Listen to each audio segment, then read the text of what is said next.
Bonsoir à tous, bienvenue dans le NASPORT Show, l'émission préférée des fans de sport en Nouvelle-Aquitaine. Au programme ce soir, la route du Rhum avec le journal du Rhum de Victor Pérez-Boucheron. On parlera notamment de Justine Métro qui est la première femme arrivée en Guadeloupe à Pointe-à-Pitre. Et puis on parlera football avec le tirage au sort des 32e de finale de la Coupe de France qui a eu lieu au stade de la Beaujoire à Nantes. On verra le sort réservé au club de Nouvelle-Aquitaine. Le NASPORT Show, c'est parti.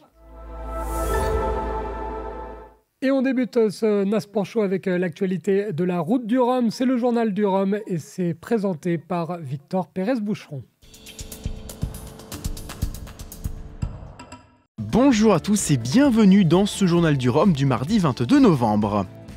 Nous ferons comme toujours un point sur les dernières 24 heures et je vous proposerai un sujet inédit revenant sur les 15 derniers jours de course.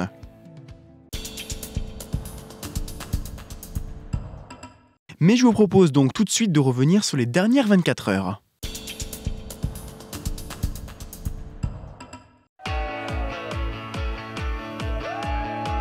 Le sourire, la fierté et l'émotion au cœur de la nuit antillaise, embrasée par les feux de la victoire. Et après 11 jours de régate acharnée, Thomas Ruyant s'impose dans la classe IMOCA. Ce qui est ému évidemment, c'est une route du Rhum, c'est un monument de la course au large, du sport. Là, on avait une classe IMOCA avec 36 bateaux au départ, avec des sacrés marins. Et puis on les a mis derrière. Pour le skipper dunkerquois, la route du Rhum destination Guadeloupe résonne une deuxième fois comme une véritable réussite. En 2010, il l'avait remportée en classe 40. 2 heures plus tard, Charlie Dalin prend lui la deuxième place. Celui qui avait mené la course 62% du temps est forcément déçu. Pas forcément la place que je allais chercher, on va dire tout de suite. Comme ça sera fait. Mais voilà, quand même heureux d'être là. Et à participer aux 3 grandes classiques en solitaire. Et en fait, j'ai que des places de deuxième sur ces grandes classiques. On va pouvoir m'appeler Poulidor bientôt, je crois. Jérémy Bayou sur Charal complète le podium. Le degré d'intensité il est quand même maximal, quoi. Je pense qu'on ne peut pas faire quand même beaucoup plus. C'est super beau parce que c'est la complète à l'état pur, quoi. La salve des arrivées suit son cours. Ce matin, le ponton du MACT a accueilli Éric Perron et Armel Tripon en Ocean 50 et Kevin Escoffier en IMOCA. En mer, à l'approche de la Guadeloupe, les marins continuent de tenir un rythme effréné. C'est du boulot, là, toujours sous speed dans les grains, c'est un peu chaud, mais bon, c'est vraiment un truc de malade.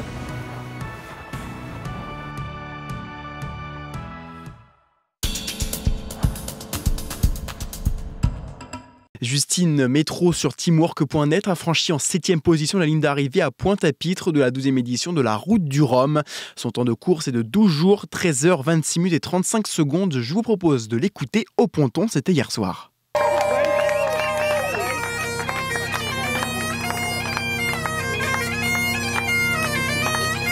Oui, complètement. Je pense que c'était même... peut-être que je ne m'étais pas forcément projetée dans tout non plus. Donc, il y a eu un peu des trucs inattendus ou des choses auxquelles j'avais moins pensé. Mais non, c'est top. En tout cas, je suis vraiment contente d'être venue là. Il y a eu du beau match avec les concurrents. Et puis, toujours une belle arrivée ici aux Antilles. Ça fait toujours chaud au cœur.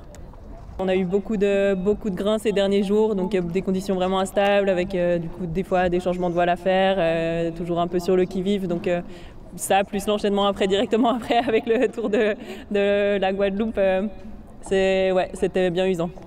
Je pense que c'est assez infernal. Je pense que surtout les concurrents qui ont réussi à faire marcher leur bateau peut-être un peu mieux que moi au portant. Je pense que ça a dû bien être infernal pour eux parce que moi j'étais pas capable de le faire. Donc c'est sûr que dès qu'on pousse un peu à la barque, le bateau il accélère. Là, il y avait la mer qui n'était pas très organisée non plus. Ça fait vite, ça peut vite paraître un peu hors de contrôle.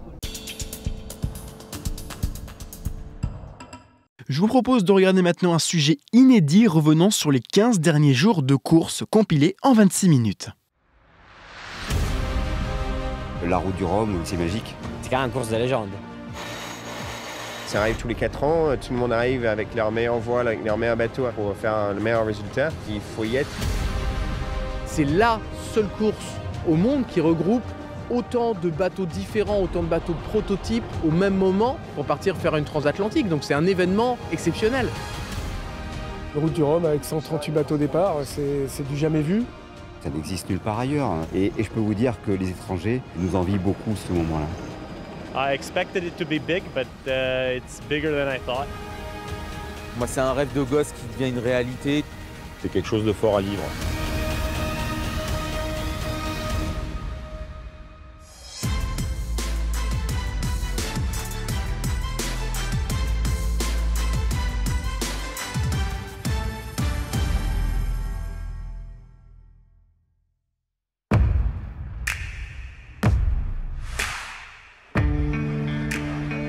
À la fin du mois d'octobre 2022, et comme tous les 4 ans depuis 1978, Saint-Malo se part de ses plus beaux atours pour accueillir la grande famille de la course au large. Ultime pirouette du destin, le Canadien Mike Birch, celui qui fut le premier vainqueur de la Route du Rhum, c'était il y a 44 ans sur un multicoque, s'est éteint à 90 ans au moment où ses héritiers se retrouvent à Saint-Malo. 138 concurrents s'apprêtent à prendre le départ de la plus mythique des transatlantiques, la Route du Rhum, destination Guadeloupe.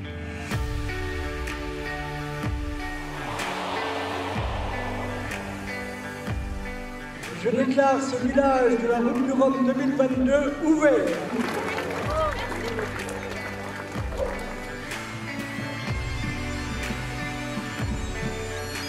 Un départ fixé au dimanche 6 novembre.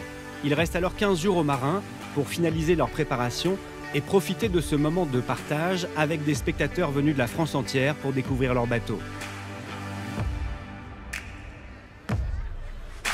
Le public peut aller voir les bateaux, peut aller voir les marins. Et puis ça donne un village assez imposant, le plus grand qu'on ait jamais fait, pour pouvoir accueillir ce public qui va venir nombreux dans un village qui est gratuit, ouvert à tous, avec des expériences à vivre du début à la fin.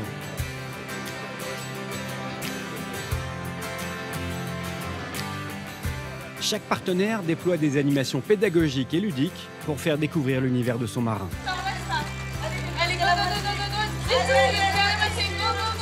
Voilà, on a un bateau orange qui est un petit peu loin, qui peut revenir, se rapprocher. En tout, ce sont 70 000 m² de village développés sur 3 km de quais où sont amarrés les concurrents. Je trouve que c'est le plus beau village de la Route du Rhum que je connaisse. Avoir un plateau comme ça, 138 bateaux, on n'a jamais vu ça. C'est vrai que quand on connaît Saint-Malo d'habitude, là c'est un village dans un village presque. C'est grandiose. Une bonne organisation. Non, très bien. La Guadeloupe, destination de la course, est bien sûr au cœur de l'attention des visiteurs grâce à sa gastronomie, sa musique et son artisanat. C'est une super vitrine pour la région Guadeloupe. Quand vous avez dans une course telle que la Route du Rhum 17 nations, quand vous avez la Chine où il y a des millions d'habitants qui voient la Guadeloupe, c'est un plaisir pour nous, c'est une fierté pour nous. 7 skippers originaires de la Guadeloupe sont au départ de cette édition.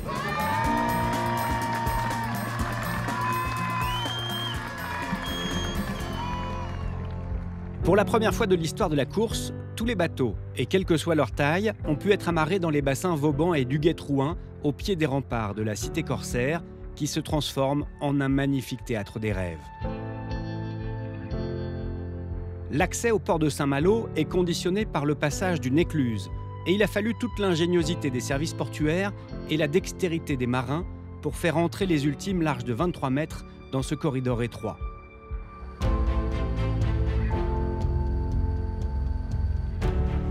Les marges de manœuvre et de sécurité sont faibles et ce sera, à chaque passage, un moment de concentration extrême pour réussir cette prouesse.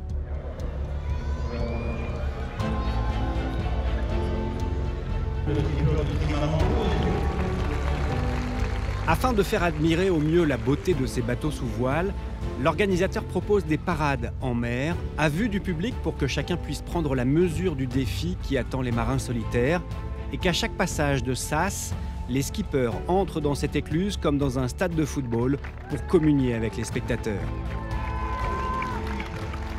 Le skipper de Solidaire en peloton, Arcep, Thibaut Vauchel-Camus.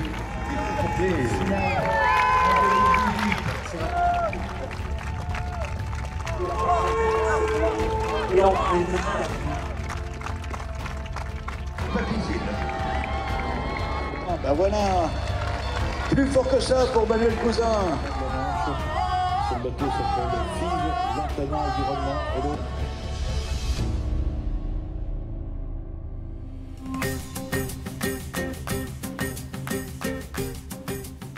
Les 138 concurrents sont répartis en 6 classes de bateaux. Les plus grands et les plus rapides sont les ultimes, des trimarans de 32 mètres sur 23. Ils seront 8 à se disputer le titre et le plus logique serait qu'ils arrivent en tête à Pointe-à-Pitre. Francis Joyon, le dernier vainqueur, Arthur Levaillant, Yves Le Blévec, Charles Caudrelier, Thomas Coville, François Gabard, Armel Lecléache affichent tous leurs ambitions, mais savent aussi que Charles Caudrelier est le grand favori.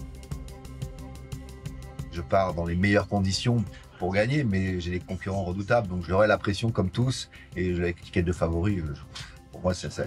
Moi je veux l'étiquette de vainqueur, mais pas de favori, je m'en fous. En Ocean 50, des trimarans de 15 mètres extrêmement rapides et maniables, ils sont 8 et ont beaucoup progressé cette année. Tous sont des prétendants à la victoire. Maniables et performants, ces trimarans nécessitent un engagement hors du commun et une capacité à résister au stress à toute épreuve. Sportivement, ça va être très dur, hein. Tout le monde peut gagner cette course dans notre catégorie, les 8 bateaux peuvent gagner. Donc la route va être longue, c'est à la fois un sprint et aussi de l'endurance. Il faut garder le bateau entier, ne pas casser. Donc c'est vrai qu'il y a le curseur à mettre au bon endroit, ça va pas être simple.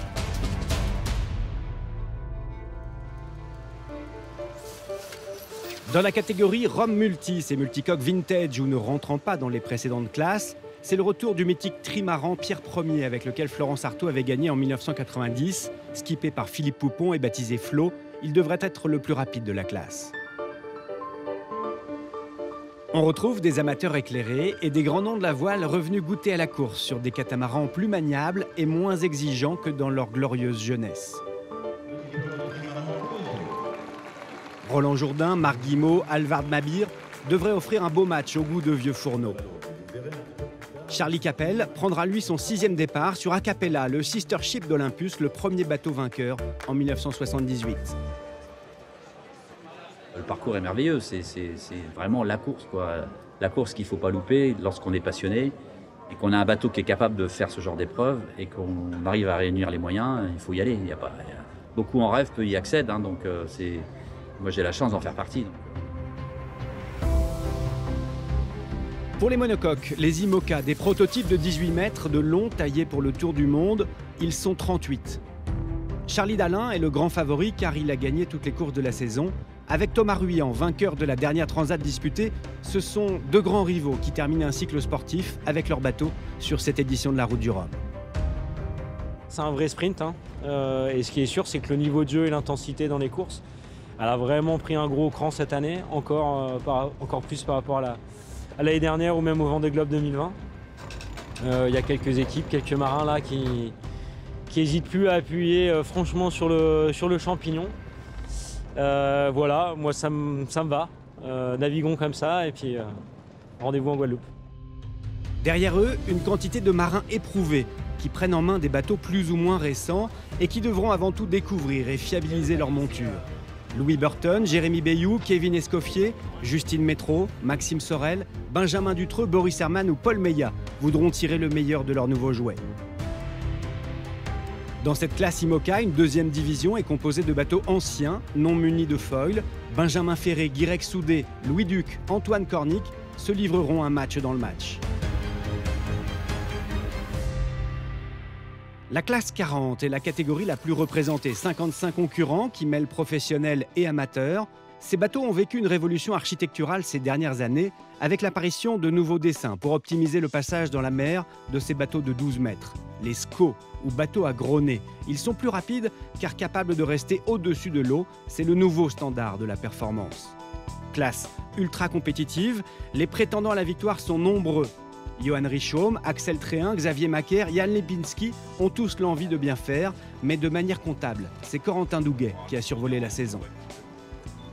J'ai pas fait le grand chelem, mais pas loin. Donc c'est sûr que mes plus mauvais résultats, c'est des deuxièmes places. Donc oui, pour l'instant, ça se passe, j'ai envie de te dire, comme sur le plan, puisque j'avais annoncé que je venais ici pour gagner. Et voilà, maintenant, il faut finir le job, quoi. Enfin, les monocoques ne rentrant pas dans ces deux classes sont réunis dans la catégorie des Rhum Mono. Le plus rapide devrait être Jean-Pierre Dick sur un coursier de luxe de sa conception. On apprécie également la présence de voiliers de légende comme Critère 8 ou le Penduic 3 d'Éric Tabarly mené par Arnaud Pénarin, ou encore le retour de Catherine Chabot, députée européenne et première femme à faire le tour du monde en course à bord de son fidèle cigare rouge. Mon bateau dans la flotte des Roms mono, il peut faire un podium. Donc bien évidemment, je suis très excitée à essayer de mettre celui qui va être le favori, c'est Jean-Pierre Dick avec son bateau qui est quand même beaucoup plus rapide. Je vais essayer d'en mettre un maximum derrière, mais voilà, l'objectif c'est déjà d'arriver.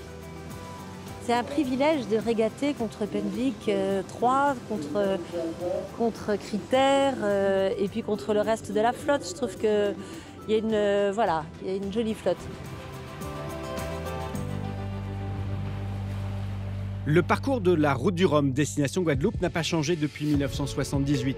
Un départ en novembre de Saint-Malo avec une ligne mouillée face à la pointe du Groin et un premier bord obligatoire pour aller virer la bouée CIC face au Cap Fréhel avant de quitter la Manche dans la première nuit. Il faut traverser le golfe de Gascogne, ne pas se faire piéger par l'anticyclone des Açores et accrocher les régimes d'Alizé pour filer vers les Antilles et contourner la Guadeloupe par le nord, laisser la bouée de Basse-Terre à tribord avant de finir à Pointe-à-Pitre, 3542 milles nautiques entre ces deux ports, soit près de 7000 km à la seule force du vent.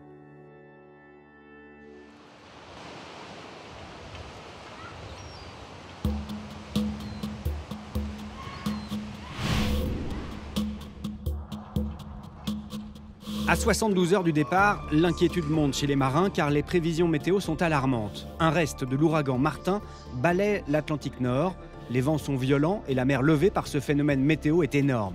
La sortie de la Manche sera rendue impossible sans mettre les marins en péril et aucune solution échappatoire ne semble se dessiner. Fort logiquement, la direction de course choisit de décaler le départ, une décision applaudie par l'ensemble des skippers. J'ai décidé de décaler le départ de dimanche à mardi dans la soirée ou mercredi matin. Après quelques heures de flottement, de décompression, le nouveau départ est fixé au mercredi 9 novembre à 14h15. Les marins se replongent alors dans les fichiers météo car l'édition 2022 s'annonce tout de même corsée.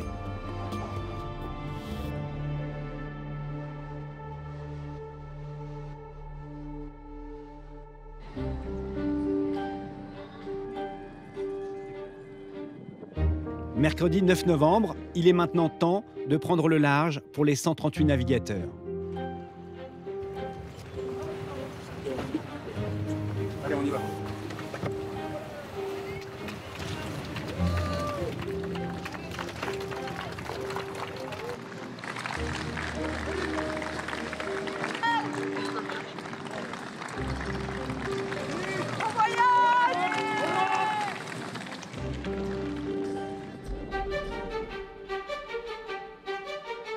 Par 15 à 20 nœuds de vent de l'ouest-sud-ouest, un temps ensoleillé, la procédure de départ est lancée.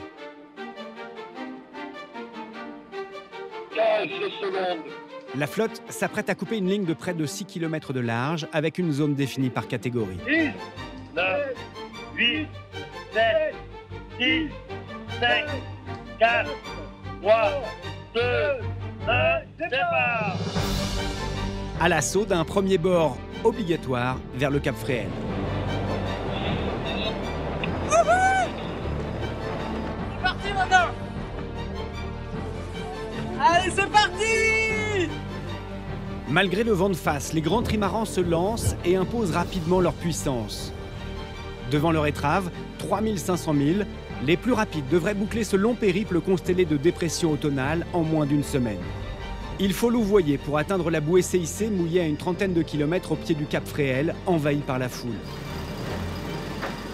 Charles Caudrelier passe la première marque du parcours en tête.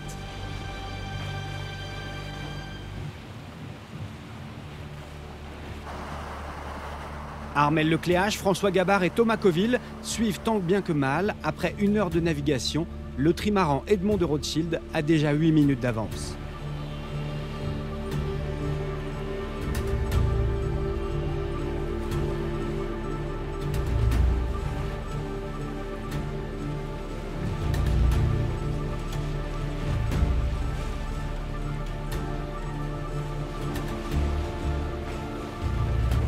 Premier coucher de soleil, départ pas simple, mais on s'accroche à fond la caisse. Direction la sortie de Manche. Lors de la première nuit, les marins ne chôment pas. Il faut jouer avec les bascules de courant, optimiser les bords pour contourner les pointes de la Bretagne et faire face à une mer de plus en plus formée. Les manœuvres sont exténuantes mais indispensables afin de se recaler au mieux pour cette entrée dans l'Atlantique Nord. Charles Caudrelier n'a pas quitté la première place depuis le départ.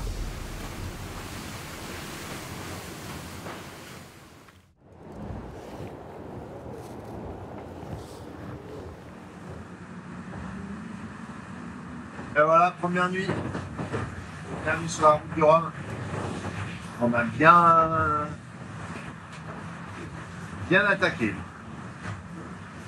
La sortie de Manche a été vraiment dure.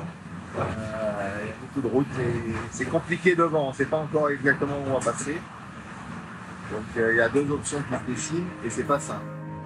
À la différence du reste de la flotte, les premiers ultimes vont choisir de prolonger un peu le bord vers l'ouest après avoir passé le rail d'Ouessant pour aller chercher des vents plus forts à flirter avec la dépression qui arrive.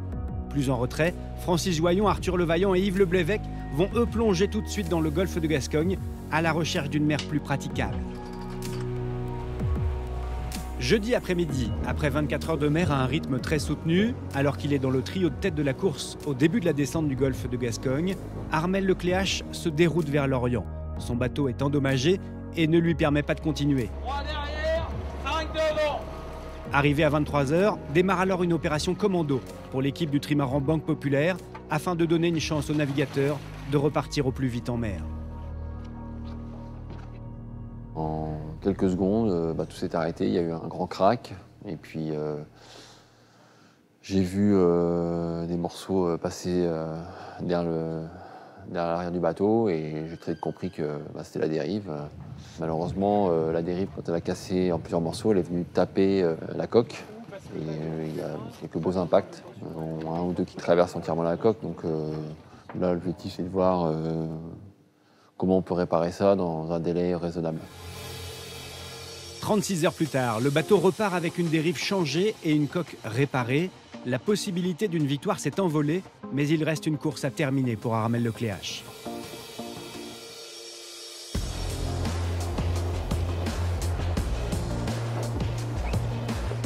En queue de peloton, Romain Pillard a lui aussi repris la mer depuis Roscoff où il s'était arrêté dans les premières heures pour réparer son étrave endommagée après avoir heurté une bouée métallique.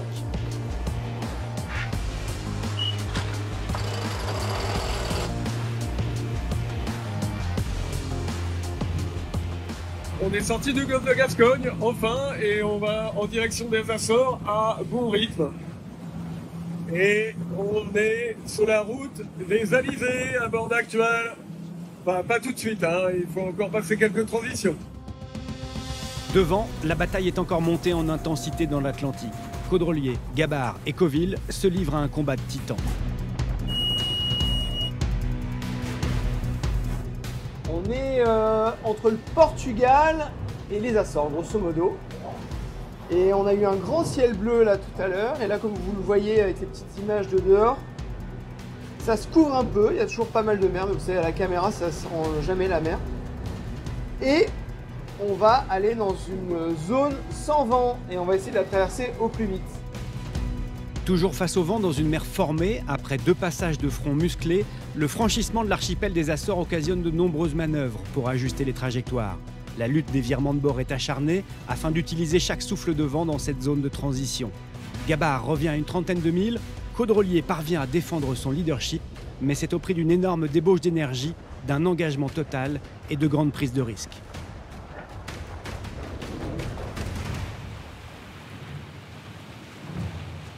Les dernières marqueurs ont été épiques, la bagarre avec François là, dans le fort. Donc on avait passé un peu toutes les limites qu'on s'était fixées. Surtoilé, très compliqué d'arriver à la toile. Et c'était épuisant parce que j'ai pas pu dormir depuis très longtemps maintenant. Heureusement, j'avais bien dormi au début. Mais bon, la route est longue, le contournement de l'île, malheureusement, il existe. Donc il y a encore plein de pièges. Et il navigue très bien, son bateau va vite.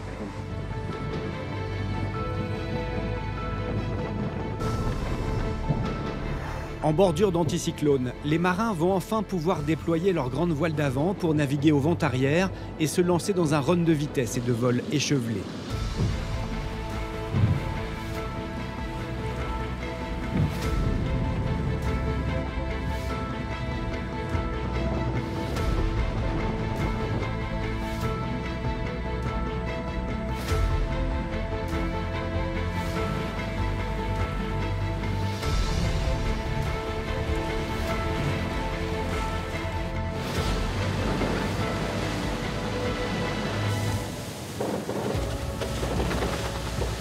Caudrelier s'échappe et conforte sa marge d'avance. Le break est fait avant d'aborder l'atterrissage sur le tour de la Guadeloupe.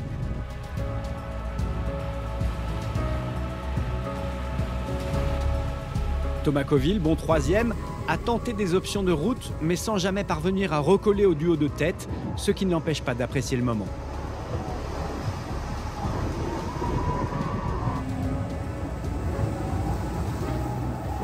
Les alizés. On a mis du temps à venir jusque là, mais on y est.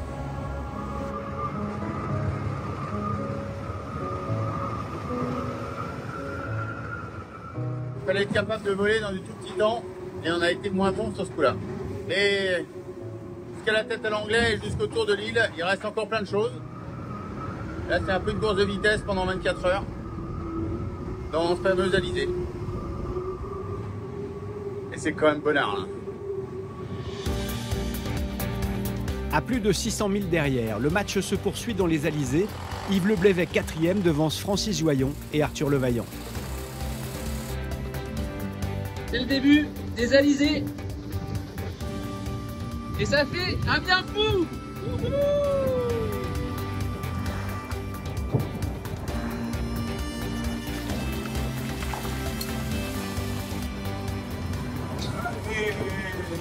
On va calmer le jeu, hein.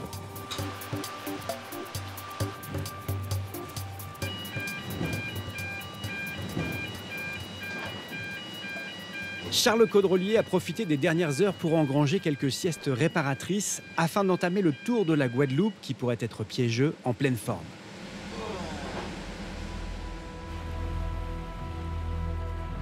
Mais finalement, en passant la marque de la tête à l'anglais au nord de l'île, il a 80 000 d'avance sur François Gabard qui ne pourra plus revenir. Les derniers bords sous le vent de l'île ne sont plus qu'une formalité pour le skipper d'Edmond de Rothschild. Attention pour l'arrivée. Maxime Rothschild. 9h, 2 minutes, 25 secondes, je répète. Charles Caudrelier remporte la Route du Rhum destination Guadeloupe pour sa première participation et il accroche un nouveau record de la distance qu'il a couverte en 6 jours et 19 heures. Et tellement l'agnac, j'avais tellement envie de gagner cette course pour plein de raisons, pour toute l'histoire de cette équipe, de ce bateau, le personnel. C'est vrai que moi j'en rêve depuis que je suis gamin et j'ai jamais pu la faire, quoi. Et c'était une énorme frustration.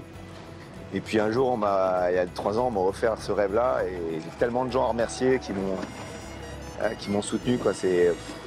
Voilà, je le dis souvent, c'est une équipe de Formule 1 et moi je suis le pilote et le dimanche, mais tout le reste de l'année, il y a des gens qui bossent pour que j'ai un bateau parfait. J'ai pas eu un souci sur le bateau, c'était une course presque parfaite, j'ai envie de dire.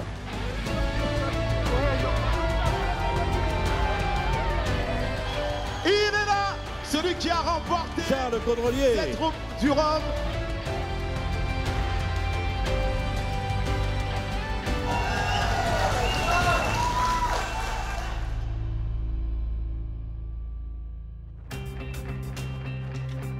Quatre heures plus tard, pour la 2e édition consécutive, François Gabard prend la 2e place de la Route du Rhum destination Guadeloupe. C'était super chouette de pouvoir faire ça avec Thomas, avec Charles. Voilà, on s'est bien tiré la bourre et en effet, le but du jeu, c'est d'essayer d'arriver avant le 2e, quoi. Mais parfois, les 2e places ont aussi des petits bouts de victoire. Et c'est pas une victoire, mais comme il y a 4 ans, ça reste une course dont je suis fier. Thomas Coville complète le podium 10 heures après Charles Caudrelier.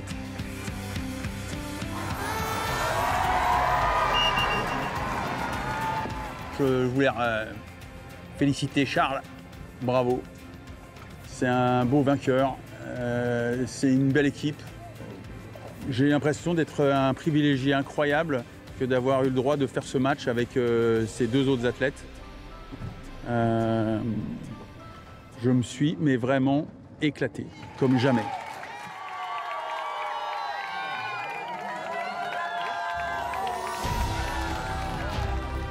À 66 ans, Francis Joyon termine sa 8e Route du Rhum en 4e position à la barre du bateau triple vainqueur de la Route du Rhum. C'est le premier bateau du classement à ne pas voler sur des foils.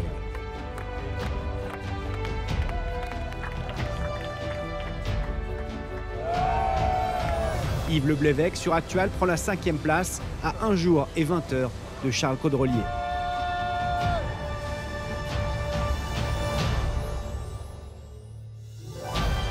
Jeudi 17 novembre, 112 bateaux sont encore en mer. La régate continue, elle est toujours aussi indécise et passionnante.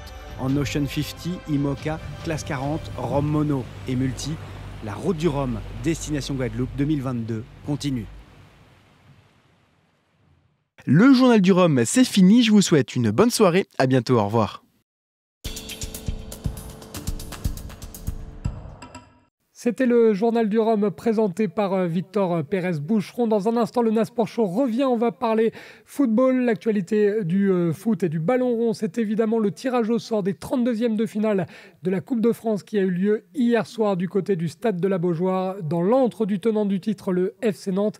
Quel sort réservé pour les 3 clubs de Nouvelle-Aquitaine encore engagés dans cette Coupe de France? Pau, les Girondins de Bordeaux ou les Chamois niortais, vous allez le savoir dans un instant. Ne bougez pas, restez avec nous, le Nasport Show. Nous sommes ensemble jusqu'à 22h. NATV, c'est toute l'actualité de Nouvelle-Aquitaine en temps réel sur le Canal 30.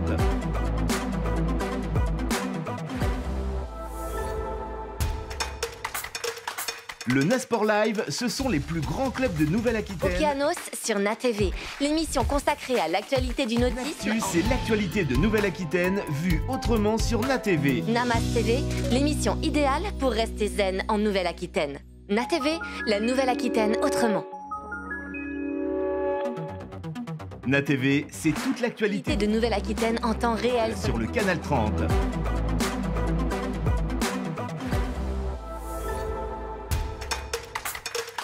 Le Nasport Live, ce sont les plus grands clubs de Nouvelle-Aquitaine. Okeanos sur NATV, l'émission consacrée à l'actualité du nautisme. C'est l'actualité de Nouvelle-Aquitaine vue autrement sur NATV. Namas TV, l'émission idéale pour rester zen en Nouvelle-Aquitaine. NATV, la Nouvelle-Aquitaine autrement.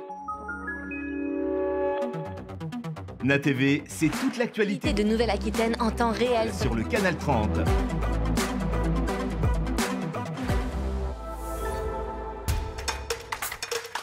Le Nasport Live, ce sont les plus grands clubs de Nouvelle-Aquitaine. Okeanos sur NATV, l'émission consacrée à l'actualité du nautisme. C'est l'actualité de Nouvelle-Aquitaine vue autrement sur NATV. Namas TV, l'émission idéale pour rester zen en Nouvelle-Aquitaine. NATV, la Nouvelle-Aquitaine autrement. NATV, c'est toute l'actualité de Nouvelle-Aquitaine en temps réel sur le Canal 30.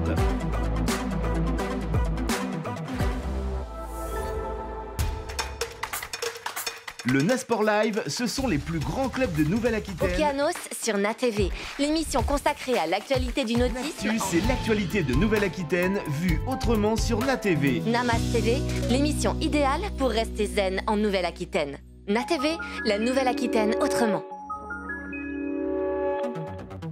NATV, c'est toute l'actualité de Nouvelle-Aquitaine en temps réel sur le Canal 30.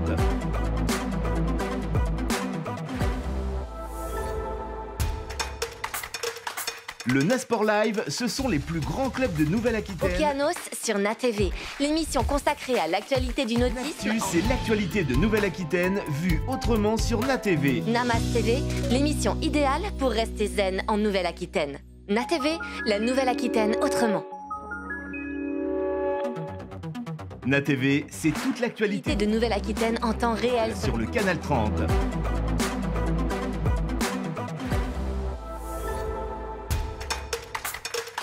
Le Nasport Live, ce sont les plus grands clubs de Nouvelle-Aquitaine. Okeanos sur NATV, l'émission consacrée à l'actualité du nautisme. C'est l'actualité de Nouvelle-Aquitaine vue autrement sur NATV. Namas TV, l'émission idéale pour rester zen en Nouvelle-Aquitaine.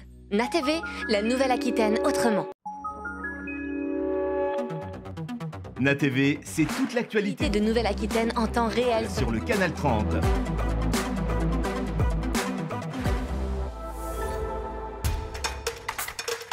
Le Nasport Live, ce sont les plus grands clubs de Nouvelle-Aquitaine. Okeanos sur NATV, l'émission consacrée à l'actualité du nautisme. C'est l'actualité de Nouvelle-Aquitaine vue autrement sur NATV. Namas TV, l'émission idéale pour rester zen en Nouvelle-Aquitaine.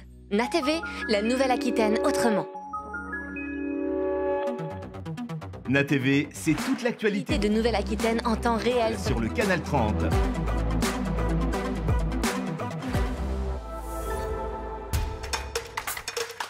Le Nasport Live, ce sont les plus grands clubs de Nouvelle-Aquitaine. Okeanos sur NATV, l'émission consacrée à l'actualité du nautisme. C'est l'actualité de Nouvelle-Aquitaine vue autrement sur NATV. Namas TV, l'émission idéale pour rester zen en Nouvelle-Aquitaine. NATV, la Nouvelle-Aquitaine autrement. NATV, c'est toute l'actualité de Nouvelle-Aquitaine en temps réel sur le canal 30.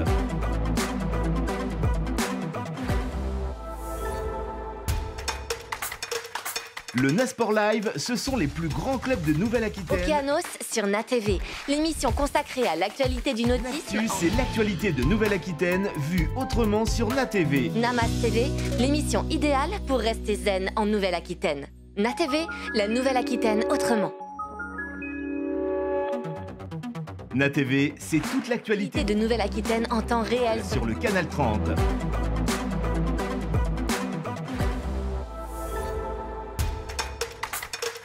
Le Nasport Live, ce sont les plus grands clubs de Nouvelle-Aquitaine. Okeanos sur NATV, l'émission consacrée à l'actualité du nautisme. C'est l'actualité de Nouvelle-Aquitaine vue autrement sur NATV. Namas TV, l'émission idéale pour rester zen en Nouvelle-Aquitaine. NATV, la Nouvelle-Aquitaine autrement. NATV, c'est toute l'actualité de Nouvelle-Aquitaine en temps réel sur le canal 30.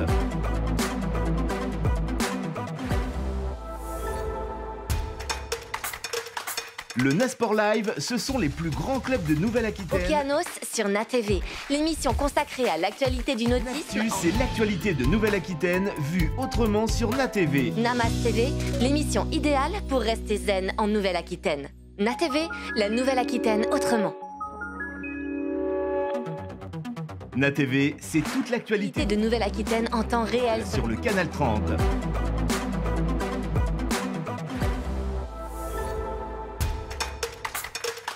Le Nasport Live, ce sont les plus grands clubs de Nouvelle-Aquitaine. Okeanos sur NATV, l'émission consacrée à l'actualité du nautisme. C'est l'actualité de Nouvelle-Aquitaine vue autrement sur NATV. Namas TV, l'émission idéale pour rester zen en Nouvelle-Aquitaine. NATV, la Nouvelle-Aquitaine autrement. NATV, c'est toute l'actualité de Nouvelle-Aquitaine en temps réel sur le canal 30.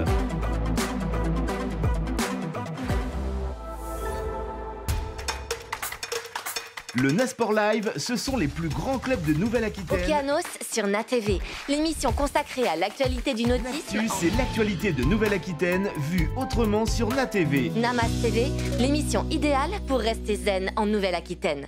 NATV, la Nouvelle-Aquitaine autrement.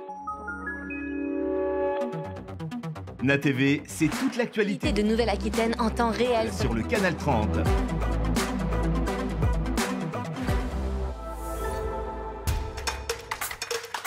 Le Nasport Live, ce sont les plus grands clubs de Nouvelle-Aquitaine. Okeanos sur NATV, l'émission consacrée à l'actualité du nautisme. C'est l'actualité de Nouvelle-Aquitaine vue autrement sur NATV. Namas TV, l'émission idéale pour rester zen en Nouvelle-Aquitaine. NATV, la Nouvelle-Aquitaine autrement. NATV, c'est toute l'actualité de Nouvelle-Aquitaine en temps réel sur le canal 30.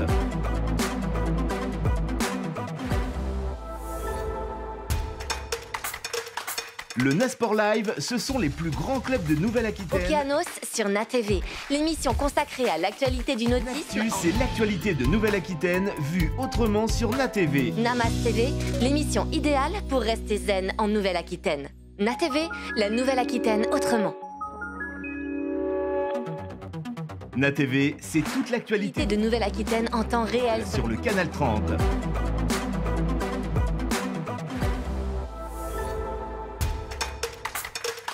Le Nasport Live, ce sont les plus grands clubs de Nouvelle-Aquitaine. Okeanos sur NATV, l'émission consacrée à l'actualité du nautisme. C'est l'actualité de Nouvelle-Aquitaine vue autrement sur NATV. Namas TV, l'émission idéale pour rester zen en Nouvelle-Aquitaine. NATV, la Nouvelle-Aquitaine autrement.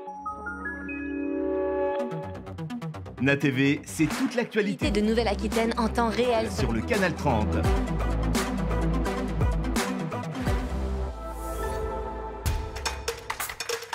Le Nasport Live, ce sont les plus grands clubs de Nouvelle-Aquitaine. Okeanos sur NATV, l'émission consacrée à l'actualité du nautisme. C'est l'actualité de Nouvelle-Aquitaine vue autrement sur NATV. Namas TV, l'émission idéale pour rester zen en Nouvelle-Aquitaine. NATV, la Nouvelle-Aquitaine autrement.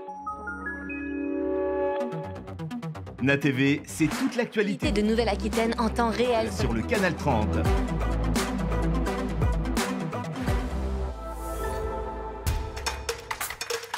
Le Nasport Live, ce sont les plus grands clubs de Nouvelle-Aquitaine. Okeanos sur NATV, l'émission consacrée à l'actualité du nautisme. C'est l'actualité de Nouvelle-Aquitaine vue autrement sur NATV. Namas TV, l'émission idéale pour rester zen en Nouvelle-Aquitaine. NATV, la Nouvelle-Aquitaine autrement.